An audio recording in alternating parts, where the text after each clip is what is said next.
या 20 तारखेला झालेल्या नगर परिषदेच्या निवडणुकीमध्ये राष्ट्रवादी काँग्रेस पक्षाला आपण जे काही सहकार्य केलं त्याच्याबद्दल देखील मनापासून आभार. खर तर या निवडणुकीमध्ये नगराध्यक्ष पदाकरता माझा 409 मतांनी पराभव झालेला आहे. पराभव हा पराभवच असतो. एक मतानं हो की हजारो मतांनी हो. त्याच्यामुळे हा पराभव मी आणि आमचा पक्ष नम्रपणे स्वीकारित आहोत. परंतु त्याचबरोबर काही गोष्टी जनतेच्या निदर्शनास आणून द्यायला पाहिजे म्हणून ही पत्रकार परिषद आयोजित केलेली आहे. मी खरं तर अनेक वर्षापासून राजकारणात नव्हतो. मी केवळ समाजकार्य करीत आलेलो आहे. राजकारणाच्या दृष्टीनं या समाजकारणाकडे मी कधी बघितलेलं नाही. त्याचप्रमाणे कोल्हे गटाची गत 40 वर्ष एकतर्फी सत्ता नगरपालिकेवर आहे.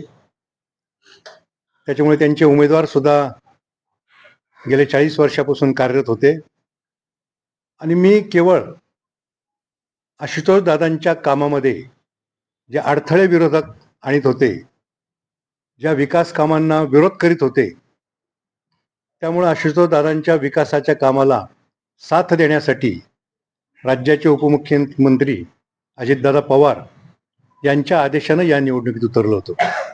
एका बाजूला 40 वर्षाची सत्ता, त्या विरोधात माझा प्रचार फक्त 40 दिवसच झाला. बरोबर 40 दिवस तुम्ही मोजून बघा. 40 वर्ष विरुद्ध 40 दिवस.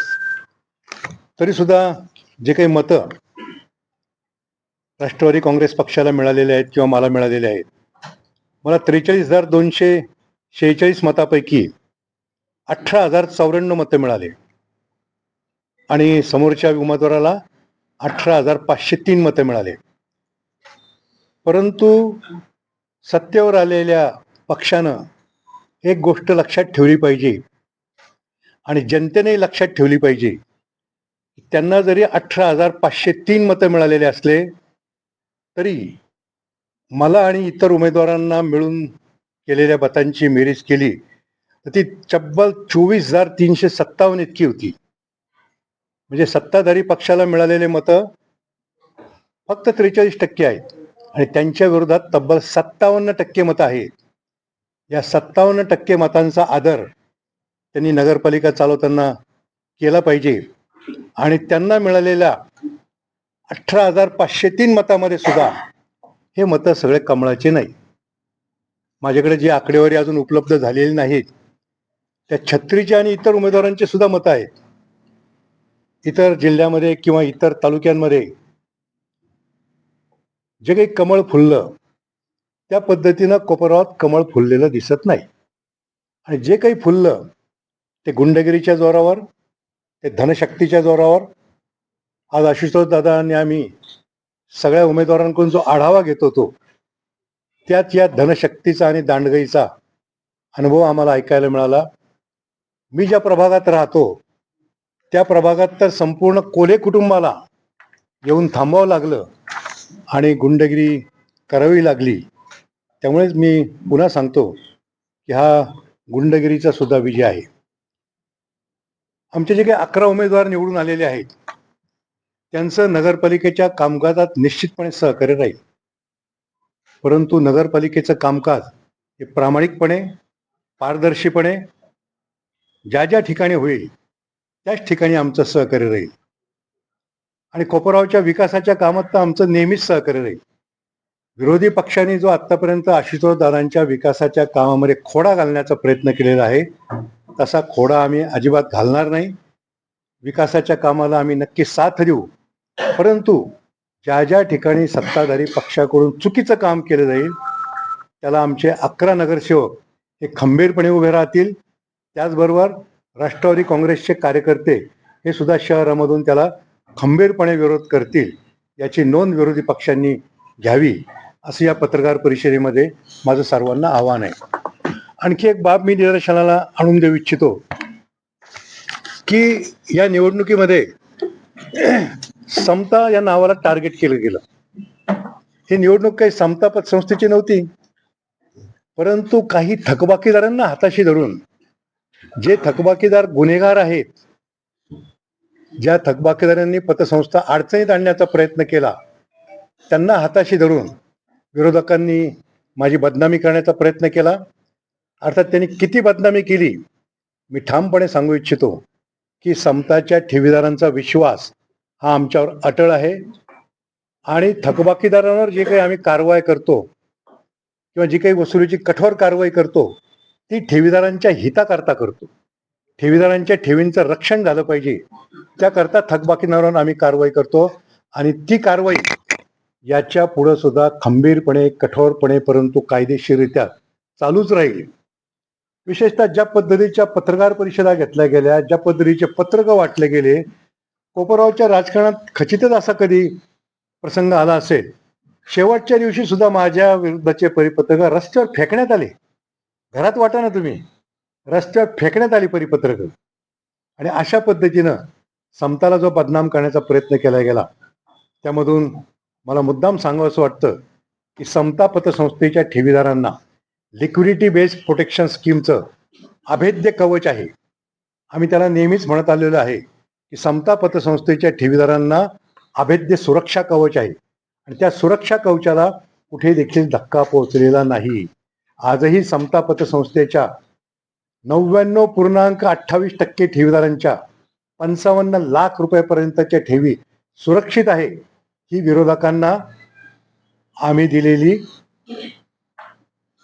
काय म्हणणार त्याला, उत्तर आहे. विरोधकांनी आमच्यावर किती जरी टीका केली, त्याला ठेवीदारांनीच उत्तर दिलेलं आहे.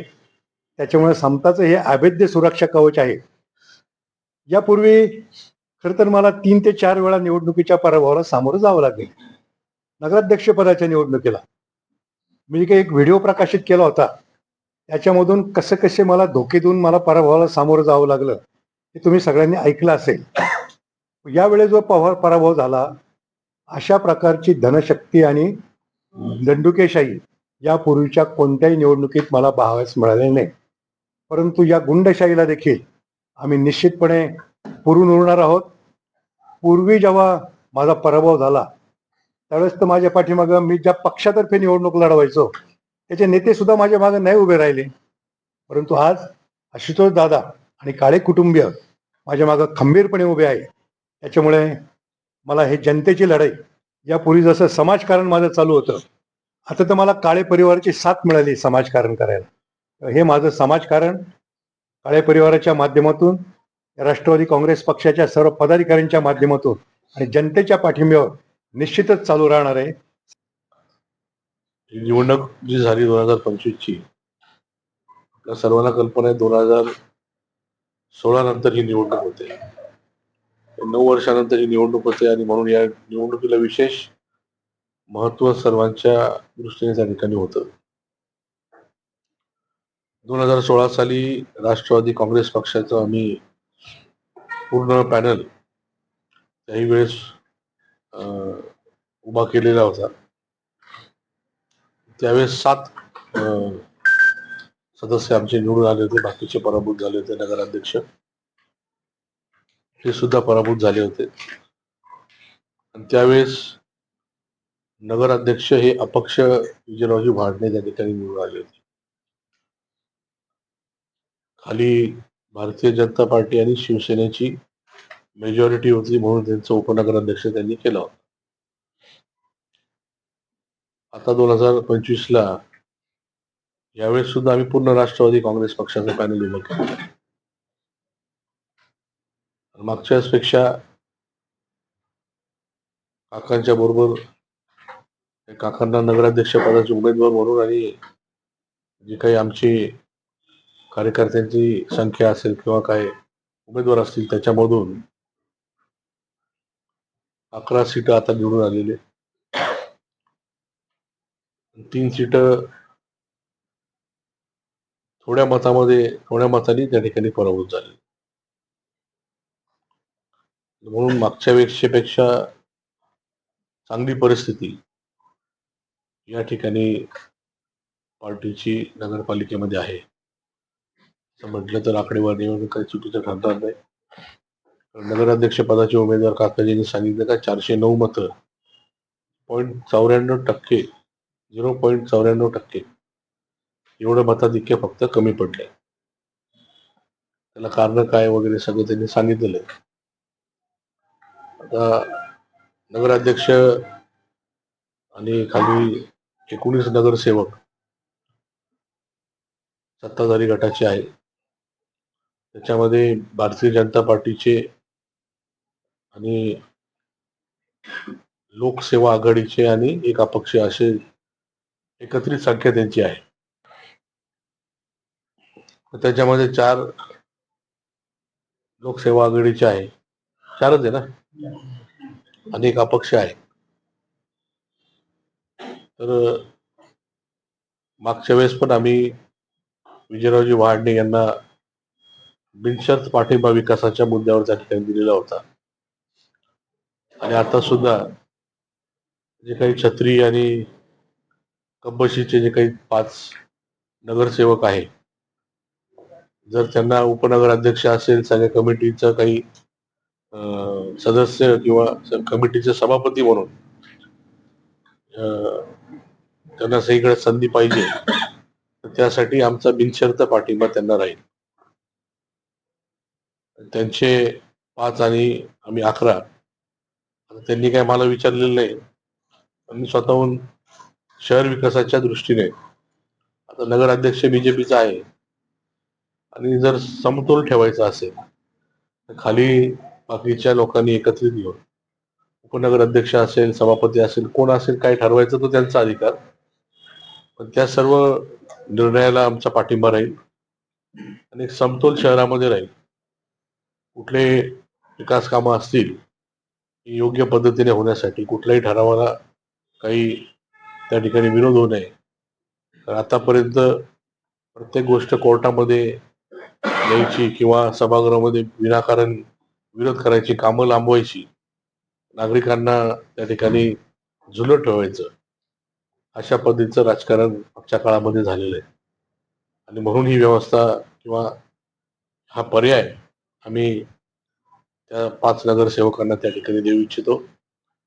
घेतलं तर ठीक, नाही तर आम्ही एक विरोधी पक्षाचा जो काही रोल लोकशाहीमध्ये असतो तो प्रामाणिकपणे सर्व नगरसेवक त्या ठिकाणी पार पाडतील, जनतेचे प्रश्न त्या ठिकाणी मांडतील, शहराचे जे काही अडचणी आहे त्याच्यावर काय काय कामकाज किंवा काय काय करणं गरजेचं आहे याच्यावर ते विषय मांडतील आणि प्रामाणिकपणे 5 वर्ष त्या ठिकाणी विरोधी पक्ष म्हणून त्या ठिकाणी काम करतील. बाकी ह्या निकालाचा आणि विधानसभेचा अर्थार्थी काही संबंध नाही. 2016 साली आमचे 7च सदस्य होते, तरी देखील 2019ला याच लोकांनी, मतदारांनी मला शहरामधून 2,500चं मताधिक्य देऊन आणि पूर्ण मतदारसंघामधून 822 मतांनी त्या ठिकाणी आमदार केलेलं होतं. त्याच्यामुळं प्रत्येक निवडणूक वेगळी असते. कुठल्या निवडणुकीचा संबंध लावण्याचं काही कारण नाही. मध्यंतरीच्या काळामध्ये 2021ला नगर परिषद सगळ्या निवडणुका होणं अपेक्षित होतं, पण त्याच्यात झालं नाही. 2024ला महायुती म्हणून आम्ही सर्वजण महायुतीचे पदाधिकारी कार्यकर्ते या निवडणुकीला सामोरे गेलो. लोकसभेची असो किंवा विधानसभेची. लोकसभेला आपण सर्वांनी पाहिलं किती मताधिक्य होतं, विधानसभेला किती मताधिक्य होतं. शेवटी उमेदवार बदलला त्याचाही फरक त्या ठिकाणी पडतो आणि तो फरक जनतेने त्या ठिकाणी दाखवून दिला. जे काही कामं मागच्या 5 वर्षामध्ये झाली त्या कामाच्या आधारे एवढं मताधिक्य मिळालं. आणि हे सर्व इतर पक्षातले लोक असतील जे विधानसभेला इच्छुक असतील त्यांनी ही परिस्थिती पाहून रिव्हर्स गिअर टाकला त्यामुळं कोणी काही हवेत राहायचं काही कारण नाही. शेवटी जनता शून्य आहे. कोण काय काम करते हे सगळं पाहते. निवडणुकीचा निकाल काही जरी लागला, पुढच्या 4 वर्षामध्ये जी जबाबदारी जनतेने मला दिलेली आहे ती प्रामाणिकपणे पार पाडून जनतेचे प्रश्न, जनतेच्या अडचणी त्या ठिकाणी मी सोडवणार आहे. त्यासाठी जे काही करावं लागेल ते करणार आहे. त्यामुळे निश्चितपणाने पुढच्या निवडणुकीची तयारी चांगल्या पद्धतीने होईल. पुढच्या 2029च्या निवडणुकीसाठी कुठल्या प्रकारची अडचण येणार नाही याची काळजी आम्ही सर्वजण घेऊ. राहिला विषय बाकीचे पराभूत उमेदवार असेल, संघटना अजून बळकट करणं असेल किंवा बाकी काही ज्या त्रुटी आम्हाला जाणवल्या असतील त्याच्यावर आम्ही पुढच्या काळामध्ये काम करून त्या ठिकाणी अजून पुढच्या निवडणुकीची तयारी चांगल्या पद्धतीने करू आणि पुढची जी काही नगरपालिकेची निवडणूक असेल याच्यामध्ये अजून चांगलं चित्र करण्याचा प्रयत्न आम्ही त्या ठिकाणी करू.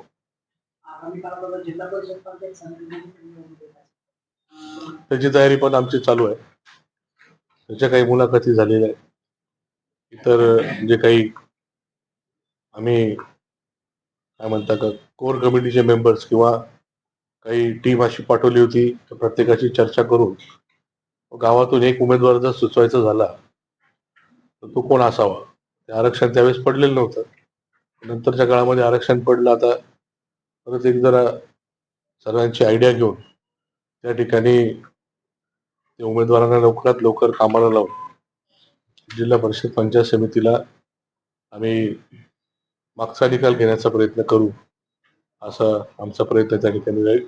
तर मागची निवडणूक ही निवडणूक जसं मी सांगितलं का प्रत्येक निवडणूक सारखी नसते.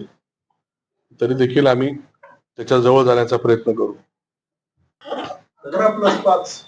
11+5 आहे उपनगराध्यक्ष सभापती ऑफर तरी ते सांगितलं ना 11+5 उपनगराध्यक्ष आणि सभापती जे काही ठरवायचे असतील ते लोकसेवा आघाडी आणि अपक्ष जे काही नगरसेवक आहे त्यांनी आपसात बसून ठरवावे कोणाला काय करायचं आणि त्याच्यासाठी आमचा बिनशर्त पाठिंबा राहील.